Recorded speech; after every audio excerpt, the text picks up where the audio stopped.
ये आप देख सकते हैं कि यहाँ पे हम रख रहे हैं चिड़ियों को पानी पीने के लिए। और यहाँ पे सेपरेट यहाँ देख सकते हैं लेके आ चुके हैं ये मिट्टी का बर्तन।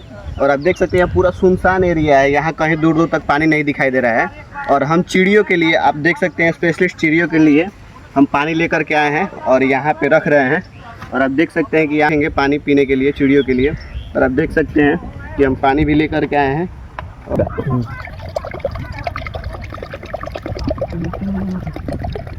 तो गाइस आप देख सकते हैं यहाँ कि हम पानी रख रहे हैं चिड़ियों के पीने के लिए। ये रहा हमारा पानी और यहाँ हम पानी रख दिए हैं चिड़ियों को पीने के लिए।